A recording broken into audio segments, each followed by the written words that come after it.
एक बार भगवान गौतम बुद्ध अपने शिष्यों के साथ किसी पर्वतीय स्थल पर ठहरे थे। शाम के समय वह अपने एक शिष्य के साथ भ्रमण के लिए निकले। दोनों प्रकृति के मोहक दृश्य का आनंद ले रहे थे। विशाल और मजबूत चट्टान को देख शिष्य के भीतर उत्सुकता जगी। उसने पूछा, इन चट्टानों में तो किसी का शासन नहीं होगा क्योंकि ये अटल, अविचल और कठोर हैं। शिष्य की बात सुनकर बुद्ध बोले कि नहीं, इन शक्तिशाली चट्टानों पर भी किसी का शासन है। लोहे के प्रहार से इन चट्टानों के भी टुकड़े टुकड़े हो जाते हैं।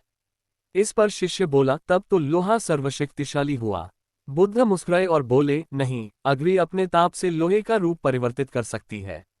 उन्हें धैर्यपूर्वक सुन रहा शिष्य बोला, इसका मतलब अग्नि सबसे शक्तिवान है। बुद्ध ने फिर उसी भाव से उत्तर दिया, नहीं, जल अग्नि की उष्णता को शीतलता में परिवर्तित कर देता है तथा अग्नि को शांत कर देता है। शिष्य कुछ सोचने लग गया। बुद्ध समझ गए थे कि उसकी जिज्ञासा अब भी पूरी तरह शांत नहीं हुई है। शिष्य ने फिर सवाल किया, आखिर जल पर किसका शासन है?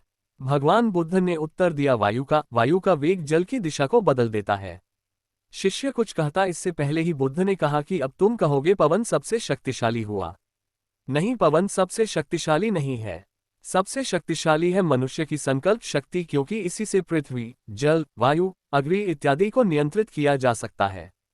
जीवन में कोई भी महत्वपूर्ण कार्य संकल्प शक्ति के बगैर असंभव है, इसलिए अपने भीतर संकल्प शक्ति का विकास करो।